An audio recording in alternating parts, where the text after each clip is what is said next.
Bismillahirrahmanirrahim. Assalamualaikum warahmatullahi wabarakatuh. Waalaikumsalam warahmatullahi wabarakatuh. Sebelumnya saya ucapkan terima kasih atas waktu yang telah diberikan pada mata kuliah analisis kurikulum ini kepada Bapak Profesor Wahyudin. Di sini kami dari kelompok 6 yang terdiri dari Ibu Irawati, Ibu Dea, Ibu Tania, dan saya sendiri, Ibu Lucy, akan mencoba untuk memaparkan bahasan dari bab 4, yaitu matematika dan pendidikan, dan sifat-sifat kurikulum matematika. Baiklah, untuk mempersingkat waktu, bagian yang pertama akan dijelaskan atau dipaparkan oleh Ibu Irawati. Untuk itu, kami persilahkan. Terima kasih kepada Bu Lucy.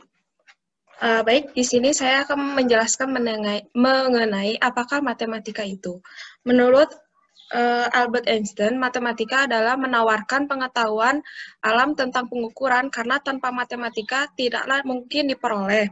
Kemudian menurut Alfred North Whitehead, dia menjelaskan bahwa matematika murni dalam perkembangan modernnya dianggap sebagai kreasi murni dari jiwa seorang manusia. Kemudian dari Carl Friedrich Gauss menjelaskan bahwa matematika adalah ratu dari ilmu pengetahuan dan teori bilangan adalah ratu dari matematika. Kemudian menurut Henry Poincaré menjelaskan bahwa para matematikawan tidak mempelajari objek-objek melainkan hubungan-hubungan atau relasi di antara objek-objek tersebut.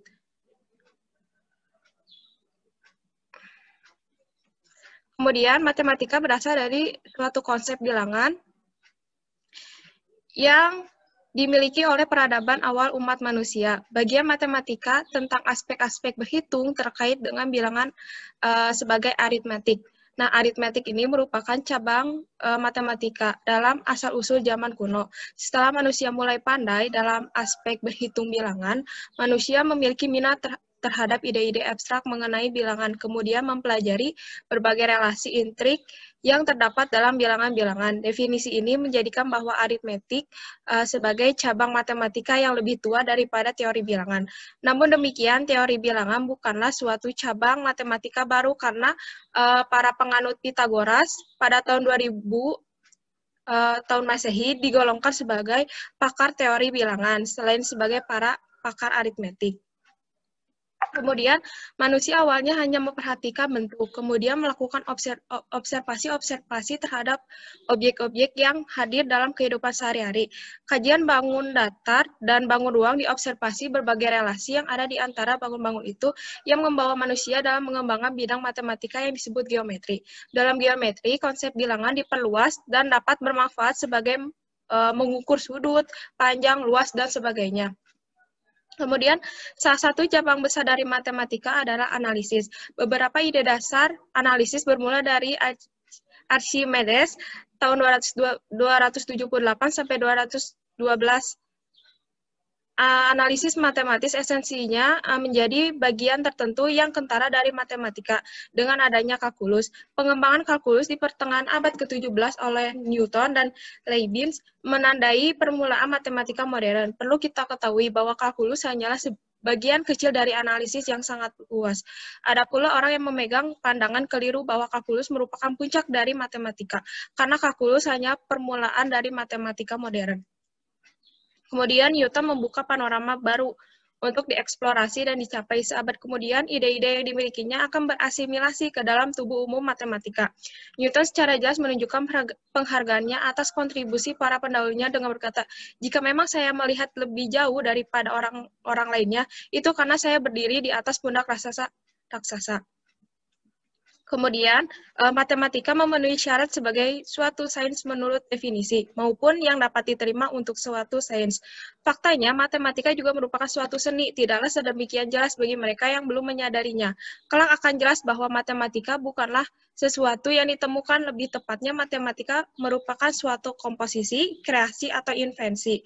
Kemudian matematika juga merupakan suatu permainan. Matematika dapat menjadi sesuatu yang menyenangkan. Di satu sisi, matematika seperti semesta yang terhampar di sekeliling kita. Saya kembalikan lagi kepada moderator. Oke. Terima kasih kepada Ibu Ira yang telah memaparkan bagian yang pertama. Kemudian untuk bagian yang selanjutnya akan dipaparkan atau dijelaskan oleh Ibu Tania. Untuk itu saya persilahkan. Ya, terima kasih Bu Lucy atas waktunya.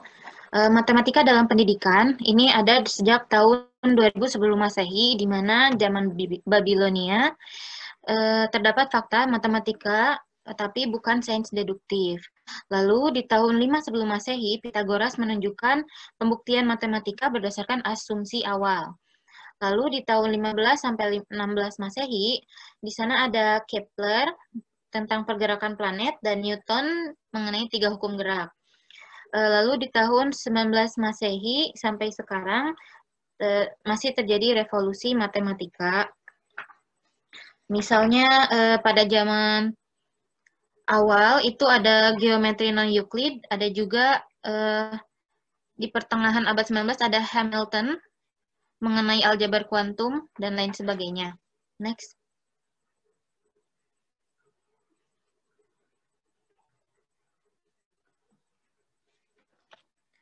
Nah, yang pertama di tahun 1951 di sini ada Bertrand Russell. Beliau menyatakan mathematics may be defined as the subject in which we never know what we are talking about or nor whether what we are saying is true. Ia mengartikan matematika sebagai bidang yang tidak pernah dapat kita ketahui apa yang dibicarakan dan apa yang kita sampaikan atau katakan itu benar atau tidak. Dan dibenarkan juga oleh pendapat dari Stone tahun 1961. Intinya perubahan konsep. Jadi di tahun 1900 terjadi perubahan konsep. Temuan juga bahwa matematika itu tidak harus berhubungan dengan dunia fisis. Dunia fisis itu artinya sesuatu yang perubahan yang tidak dapat didefinisikan seperti itu. Next. Di sini juga Stone menyatakan matematikawan modern akan memilih karakteristik positif di bidangnya sebagai studi kesisteman abstrak umum, yang sistemnya merupakan struktur dari elemen-elemen abstrak yang dengan hubungan tertentu. Bebas, namun tidak bercabang. Dengan mempelajari sistem semacam ini, tidak hanya menguji sifat intrinsik sistem individual, tapi juga membandingkan struktur dari sistem yang berbeda. Selanjutnya. Nah, dari pernyataan-pernyataan sebelumnya, dapat disimpulkan bahwa Stone membenarkan anggapan Russell. Yang pertama, matematika merupakan studi sistem abstrak yang tersusun dari elemen abstraknya, dan tidak dapat digambarkan dalam pola konkret. Lalu yang kedua, yang kita ketahui dari elemen yang termuat dalam hubungan tertentu yang tidak memiliki arti ganda. Yang kita dapat ketahui dari elemen hanya itu. Intinya, kita tidak pernah tahu apa yang kita bicarakan. Jadi, Stone membenarkan anggapan Russell itu. Lalu yang selanjutnya, pengujian sifat intrinsik dari sistem individual dan perbandingan struktur sistem yang berbeda, itu dibenarkan teorema. Lalu yang kedua, teorema itu tidak harus benar, tapi mempertimbangkan faktual di dunia nyata. Yang ketiga, teorema itu merupakan pernyataan yang disimpulkan oleh metodologis dari asumsi awal suatu sistem abstrak. Ini anggapan Russell yang kita tidak pernah tahu apa yang kita sampaikan itu benar atau tidak, seperti itu. Selanjutnya. Nah, selanjutnya matematika dibangun dengan metode aksiomatik, di mana di tahun 1965, menurut Wilder, an axiom is a statement which seems to hold for underlying concept, an axiom system being a collection of such statement about the concept. Artinya, aksioma merupakan rumusan yang berpegang pada konsep dasar. Nah, sistem aksioma merupakan kumpulan rumusan tentang konsep itu. Jadi, yang muncul pertama itu adalah konsepnya dulu, baru aksiomanya. Nah, tapi di sini ada pernyataan lagi, however, that the order can be reversed. it is possible to formulate an axiom without referring to any underlying concept. Jadi urutannya bisa diubah, dan mungkin saja ada aksioma yang tanpa konsep dasar. Tapi di sini ada batasan bahwa aksioma itu harus konsisten dan tidak kontradiktif kan. Sedangkan konsep dasar itu sangat menjamin sistemnya konsisten. Jadi apabila ada aksioma yang tidak menggunakan, ada aksioma yang tanpa mengacu pada konsep dasar, itu biasanya akan trivial. Trivial itu biasa aja dan tidak penting, seperti itu, tidak menarik. Nah, umumnya sistem matematika itu diperoleh aksiomanya jika studi mengenai sistem tersebut sudah dalam taraf yang matang. Selanjutnya. Nah, matematika masih dibangun dengan metode aksiomatik. Di sini pendapat dari Price tahun 1971. Axioms are a set of statement about a set of abstract elements and contain specified relations among them. Di mana aksioma-aksioma merupakan kumpulan rumusan-rumusan pernyataan mengenai kekumpulan elemen abstrak dengan relasi yang spesifik khusus tertentu yang berlaku padanya. Jadi urutannya aksioma yang merupakan fakta atau asumsi dasar, lalu diolah dengan berdasarkan dasar dan rangkaian logika, lalu muncul sistem matematika. Sistem matematika jika dibalik, itu sistem matematika diuji dengan cara mendeduksi konsekuensi aksioma dengan metode logika, seperti itu. Selanjutnya. Nah, matematika telah memiliki kontribusi besar dalam sejarah. Model-model matematika dalam studi kesemestaan fisik, beberapa di antaranya, di tahun 1571, itu Johannes Kepler menganalisa pergerakan planet, menemukan tiga hukum Kepler. Lalu di tahun 1642, di sini ada Newton, ia mencari penjelasan dari tiga hukum Kepler dengan mengembangkan kalkulus dan persamaan diferensial, lalu menyusun rumusan gravitasi, menemukan tiga hukum gerak, hukum Newton. Penuntasan yang baik dari Newton ini memiliki pengaruh besar dalam sains, dan pada era Newton juga matematika diterapkan pada fisika dan teknik. Selanjutnya. Nah, di era selanjutnya, matematika berkontribusi besar pada pembentukan sistem yang besar, luas, rumit, dan tidak mengandalkan metode eksperimental. Misalnya, pesawat angkut supersonik. Tak hanya mengandalkan metode eksperimental, tapi juga analisis matematika yang benar-benar halus dan teliti. Dan pada tahun 1957, teknologi diperoleh dari preskripsi Newton, dan elektronik modern juga bergantung pada matematika, seperti TV modern dan telepon. Selanjutnya. Nah, banyak penggunaan metode matematika di bidang lain, misalnya pada buku Theory of Game and Economic Behavior, tahun 1944 oleh John van Neumann dan Oscar Mogestren. Saya masih mencari ini buku Theory of Game and Economic Behavior. Di sini penggunaan metode matematika di bidang ekonomi dan games. Lalu yang kedua, ada sangat banyak penelitian aktif dalam mengembangkan model matematika. Juga ada teori tentang games, lalu program linear dan metode riset kuantitatif.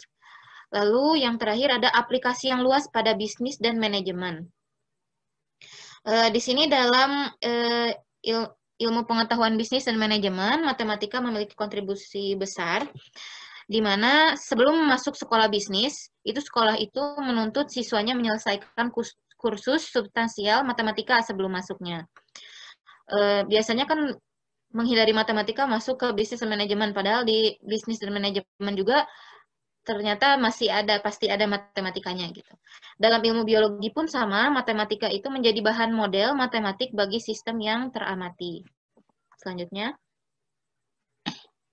Nah, seluruh sifat dan daya aplikasi matematika yang dijelaskan sebelumnya menjadi paradoks dari pendapat Russell, yang menyatakan matematika tidak memiliki kaitan dengan kehidupan nyata. Paradoks itu artinya bertentangan. Nah, buktinya sejarah mencatat sumbangan besar matematika dapat ilmu pengetahuan lainnya, dalam ilmu pengetahuan lainnya, serta telah mendapatkan imbalannya. Misalnya dalam studi astronom, matematika memperoleh studi astronom itu berperan dalam pengembangan awal kalkulus dan persamaan diferensial. Lalu dalam studi dawai, membran gerak, dan jarak gelombang, pada studi deret Fourier itu berperan pada teori himpunan modern, topologi, dan analisis umum. Lalu dalam studi ruang Hilbert, ini digunakan dalam aplikasi permasalahan fisika, terutama teori kuantum. Jadi beberapa inspirasi hebat berasal dari IPA ya. Selanjutnya saya kembalikan ke moderator. Terima kasih kepada Ibu Tania yang sudah memaparkan bagian kedua. Untuk selanjutnya akan saya paparkan sendiri, masih lanjutan dari bagian yang sudah disampaikan oleh Ibu Tania tadi, yaitu matematika dan pendidikan. Di sini terdapat pandangan beberapa ahli mengenai matematika dalam pendidikan, yaitu diantaranya yang pertama ada pendapat dari Gauss yang kurang lebih sekitar 2 abad yang lalu. Dia menggelari matematika itu mathematics is the queen of the science, yang artinya matematika itu adalah sebagai ratunya ilmu pengetahuan.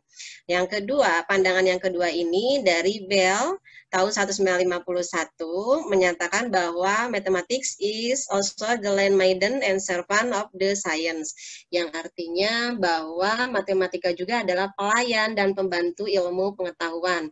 Jadi hingga saat ini para matematikawan ini berkecenderungan terbagi menjadi 2 kelompok, yaitu penganut sang ratu dan penganut sang pelayan.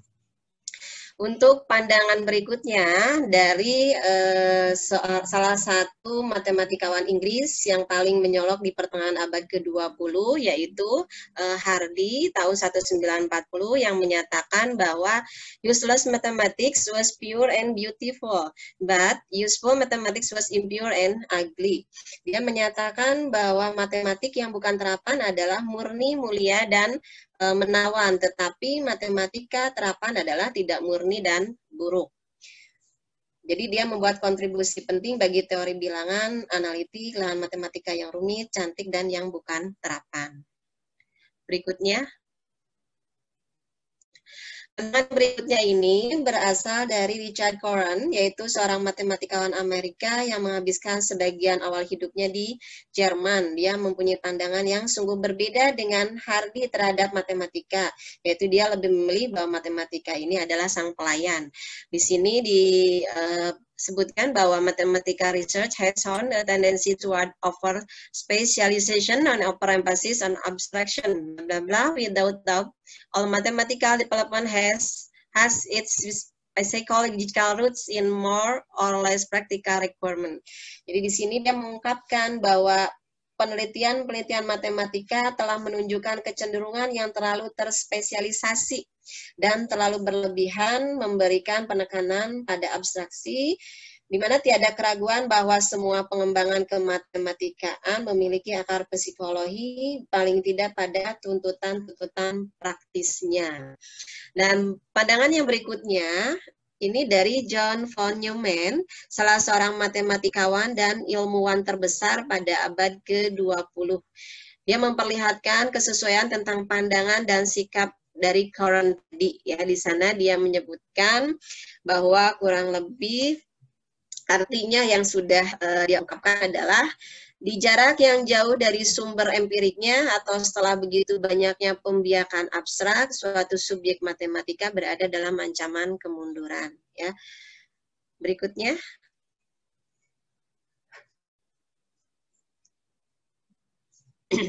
Pandangan berikutnya ini dari Stone tahun 1961. Stone ini kurang menyetujui gagasan dari Cohen.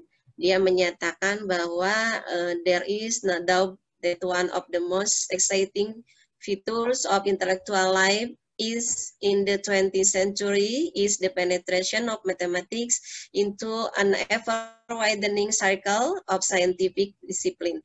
Not only the natural science, but also those devoted to the study of human behavior. Blah, blah, blah. A whole new world of thought and understanding opens out before us, to which mathematics alone is the key. Jadi di sini Newman ini Stone ini mengemukakan bahwa tidak diragukan bahwa penampakan yang paling menarik dari kehidupan intelektual abad ke-20 adalah penetrasi matematika pada cakupan yang kian meluas di berbagai bidang disiplin keilmuan. Tidak lagi hanya sebatas pada ilmu pengetahuan alam, akan tetapi juga pada apa yang terfokuskan pada tingkah laku manusia, di mana suatu bentuk pemikiran dan pemahaman yang benar-benar baru terhamparkan di hadapan kita, di mana matematika merupakan kuncinya. Jadi dari masing-masing kelompok di atas itu, di satu sisi Stone ini berpendapat bahwa konsepsi baru dari kesifatan matematika ini memberi keleluasaan pada matematika dalam memberikan sumbangan melalui penerapannya pada lahan-lahan baru ilmu pengetahuan. Sedangkan di sisi lain, Coren mengkhawatirkan jika saja keleluasaan itu tidak digunakan secara bijak. Next. Pandangan berikutnya ini dari Paul Dirac, yaitu seorang pakar fisika teoritis Inggris di dalam Breckenridge 1967. Dia mendukung pernyataan Stone yang menyatakan bahwa matematika itu sendiri merupakan kuncinya. Jadi di sini Paul Dirac ini menyebutkan any book concerning modern physics which is not limited merely to the description of experimental result must necessarily be a mathematical book. Yang artinya bahwa sebarang buku tentang fisika modern yang tidak semata terbatas pada pendeskripsian hasil-hasil eksperimen selayaknya lah merupakan sebuah buku matematika. Dan pandangan yang terakhir menurut Brian Thwaites, dia adalah seorang spesialis matematika terapan dan ilmu komputer yang berkebangsaan Inggris. Di dalam Dayton 1971 menyamakan matematika itu dengan komputer. Dan tentu saja sebetulnya hanya sedikit sekali para matematikawan yang menerima bahwa pandangan Thwaites itu adalah benar. Kenapa? Karena baik Stone maupun Dirac ini menegaskan bahwa ada peranan matematika yang tidak dapat dilakukan oleh komputer. Next.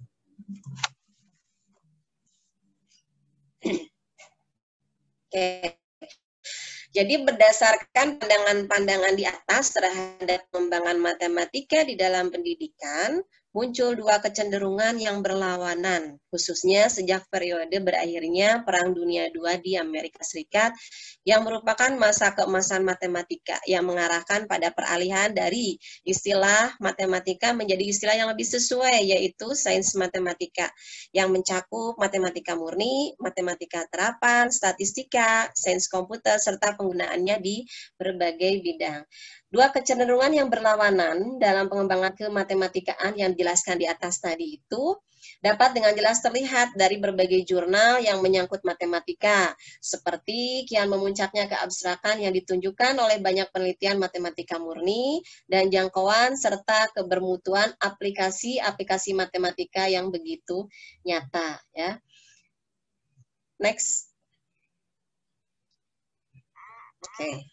Jadi dengan demikian, bahwa pada saat ini banyak universitas juga ya yang memiliki divisi sains matematika, dan ini memperlihatkan bahwa matematika itu kembali menjadi ratu yang sekaligus merupakan pelayan dari ilmu pengetahuan atau sains. Berikutnya lagi, di sini saya akan membahas tentang keberadaan matematika di dalam pendidikan. Keberadaannya ini ditentukan oleh suatu analisis kemasyarakatan, budaya, dan peradaban yang kepadanya pendidikan akan diberlakukan. Jadi penampakan dominan peradaban kita saat ini adalah serentetan pengembangan ilmiah yang telah terjadi di abad ke-20. Menurut Stone, tahun 1961 dia menyatakan bahwa matematika ini tidak mencoba untuk mencari tempat baru di dalam kurikulum, tetapi hanya menyesuaikan penempatannya saja berkenaan dengan kepentingan bertumbuh kembangnya dalam kehidupan masa kini. Selanjutnya,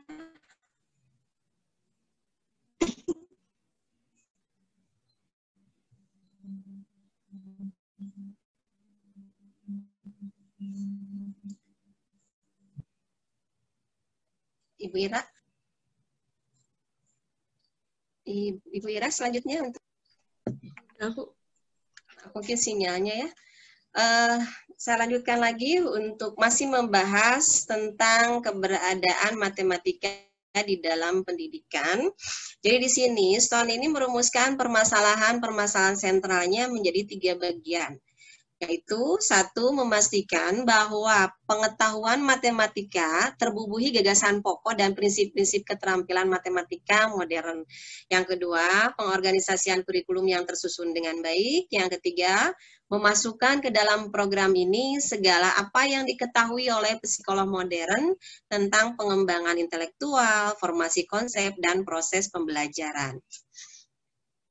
Selanjutnya lagi.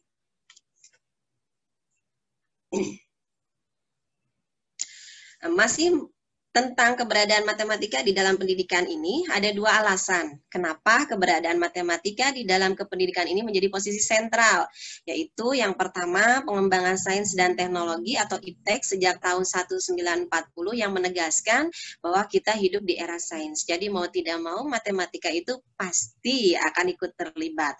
Yang kedua, perangkat keilmuan yang mendukung peradaban sains dan teknologi ini seperti fisika, kimia, keteknikan, sains manajemen, tadi yang sudah disebutkan juga sebelumnya oleh Ibu Tania, sudah dijelaskan, ilmu ekonomis dan lain sebagainya, yang kesemuanya ini memerlukan matematika untuk pemahaman dan pengembangan lebih lanjut bagi mereka. Nah, jadi di sini hal tersebut sesuai dengan yang dikemukakan oleh Stone tahun 1961 yang menyatakan bahwa suatu bentuk pemikiran dan pemahaman yang benar-benar baru terbukakan di hadapan kita dengan matematika itu sendiri sebagai kuncinya. Ya. Next. Masih tentang keberadaan matematika dalam pendidikan, di mana rangkaian era-era baru ini telah menuntut agar tempat sentral matematika di dalam kependidikan ini diperbaharui. Jadi menurut Koran 1941, dia merekomendasikan bahwa para siswa sekolah lanjutan atas yang akan terarahkan ke perguruan tinggi, kecuali bagi mereka yang berencana memasuki sekolah seni, atau mungkin sekolah-sekolah yang tidak berhubungan dengan matematika, mereka minimal harus memperoleh 3 tahun matematika penyetaraan sebagai persiapan memasuki perguruan tinggi tersebut. Dan bagi yang berminat dalam sains fisika, mendapatkan 4 tahun matematika di tingkat sekolah lanjutan atas. Berikutnya lagi. Nah, yang selanjutnya saya akan membahas mengapa sih mengajarkan matematika. Nah, sebetulnya tadi sudah diungkap alasan-alasannya. Dari alasan-alasan tersebut kita melihat bahwa dengan mengingat nilai penting dari matematika dari masyarakat tadi, maka tidak mengherankan bahwa matematika sedemikian diterima secara universal sebagai bagian dari kurikulum sekolah. Nah, tujuannya adalah bahwa untuk para siswa dan masyarakat, matematika ini akan memenuhi suatu kebutuhan fungsional jangka panjang yang selaras dengan perspektif fungsionalis atas persekolahan dalam Driben 1968. Di mana para ahli percaya bahwa sekolah-sekolah itu merupakan mekanisme transformasi yang esensial di antara kehidupan dalam keluarga dan kehidupan sebagai seorang dewasa dalam masyarakat urban era industri modern. Dalam Feinberg dan Sortis 1985 di halaman 18. Berikutnya lagi. Masih tentang lanjutan mengapa mengajarkan matematika, di sini ada beberapa argumen-argumen dari para sejarawan matematika ataupun dari reformis terhadap perubahan-perubahan kurikuler yang melandasi dari pernyataan di atas, yaitu di antaranya yang pertama, sekolah-sekolah itu harus mempersiapkan para siswa sedemikian hingga mereka dapat menjadi warga produktif di dalam masyarakat. Yang kedua, terdapat anggapan umum bahwa untuk menjalani kehidupan normal dalam tanda kutip, di banyak bagian dunia pada akhir abad ke-20 menuntutkan penggunaan sehari-hari suatu jenis matematika. Berdasarkan Christiansen, Hausen, NOT tahun 1986. Berikutnya lagi.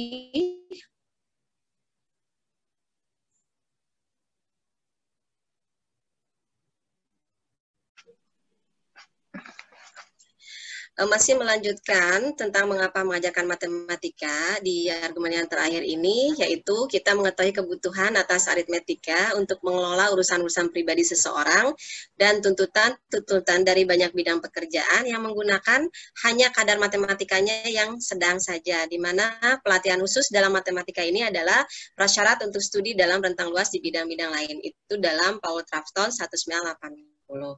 Demikian pemaparan dari saya dan selanjutnya akan dipaparkan atau dijelaskan oleh Ibu Dea. Untuk itu saya persilahkan. Terima kasih Bu. Selanjutnya tentang sifat-sifat kurikulum matematika. Untuk memahami sifat-sifat umum dari kurikulum matematika, maka hendaknya harus mengetahui yang pertama gagasan pengetahuan, kerja para guru dan siswa, kemudian teknologi dan konflik ideologis. Selanjutnya.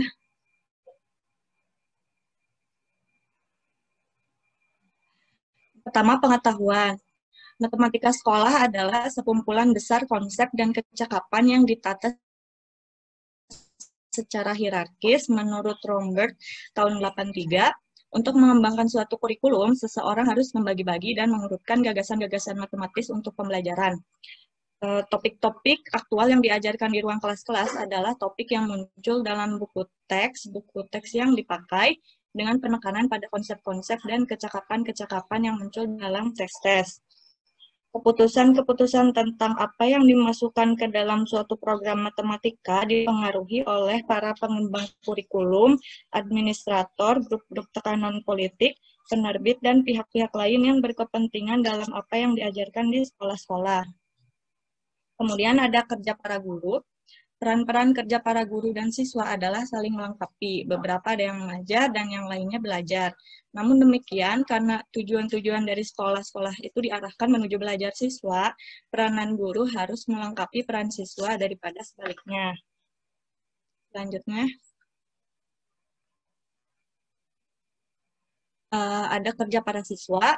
Sebagian besar program matematika saat ini di Indonesia telah mengkonsepsi pelajar sebagai penyerap informasi yang pasif, menyimpan informasi itu dalam ingatan dalam potongan-potongan kecil yang mudah untuk ditarik kembali. Kemudian ada teknologi. Teknologi pembelajaran tradisional meliputi teks basal yang merupakan suatu gudang daftar-daftar soal, sekumpulan besar lembar kerja kertas dan pensil. Bahan-bahan bacaan dari buku sedikit saja darinya yang menarik.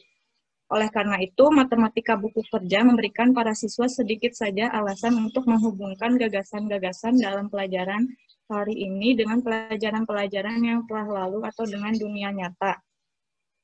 Tes-tes yang digunakan saat ini memintakan jawaban-jawaban yang diputuskan benar atau salah, tetapi strategi-strategi dan penalaran yang dipakai untuk memperoleh jawaban-jawaban itu tidak dievaluasi.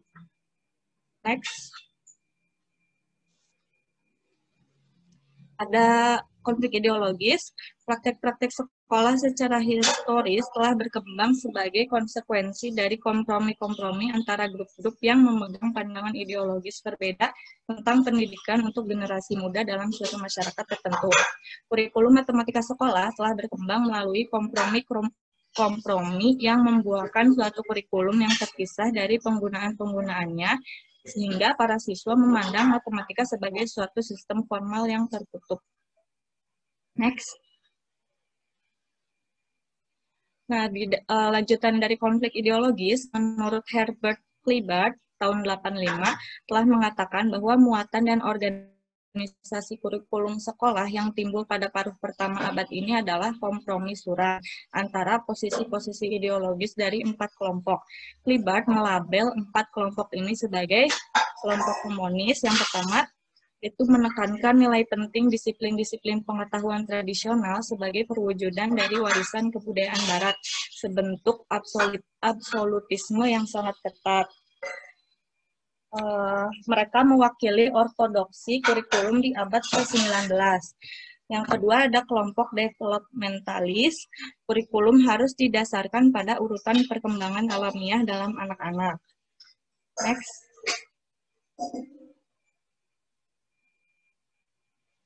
Yang ketiga ada kelompok melioris sosial, sekolah sebagai suatu instrumen yang penting untuk peningkatan masyarakat secara umum dan keadaan penderitaan individu-individu pada khususnya.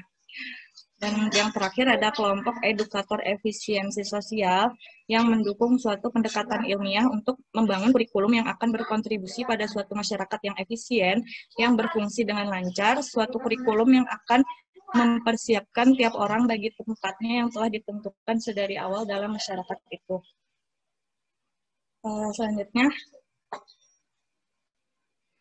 yang kelima itu ada, dapatkah para guru melaksanakan kurikulum reformasi? Sebuah asumsi lazim adalah bahwa untuk meningkatkan pengajaran, seseorang harus meningkatkan kemampuan para guru.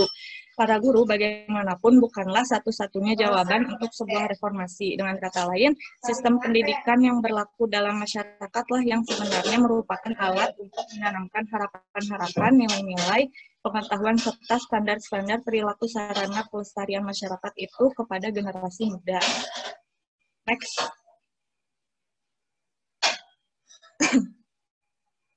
Para guru adalah perantara yang vital dalam proses organik yang melibatkan interaksi dinamis dan kompleks dari banyak komponen, dan gerakan reformasi saat ini melekatkan nilai penting yang besar pada peran menentukan dari guru dalam pendidikan anak-anak. Selain itu, guru-guru membutuhkan alat-alat bantu belajar untuk membantu para siswa mengatur aktivitas-aktivitas inquiry mereka. Alat bantu ini mungkin seperti media pembelajarannya. Mengingat tuntutan-tuntutan reformasi, terdapat sejumlah studi saat ini yang mengkaji permasalahan para guru dan juga siswa dalam menjadikan ruang kelas suatu tempat di mana para siswa dapat bekerja dengan dan memperoleh alat-alat bantu kognitif yang tangguh dalam matematika. Next.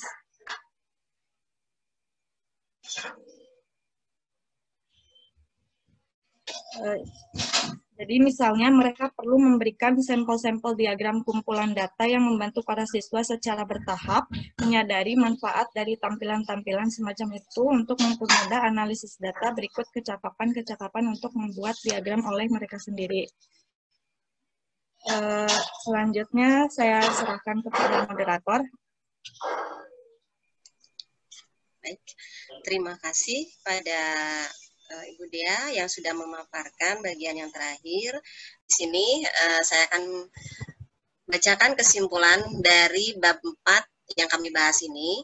Perkembangan pada matematika ini berjalan secara lambat karena penemuan pada materi baru dalam matematika pada dasarnya merupakan modifikasi dari materi matematika yang telah ditemukan oleh matematikawan selanjutnya. Sehingga saat ini terdapat dua ideologi yang mempengaruhi pendidikan matematika, yaitu behaviorisme dengan konstruktivisme. Dalam pembelajaran matematika ini dikembangkan pada dua sekuensi, yaitu induktif dan deduktif.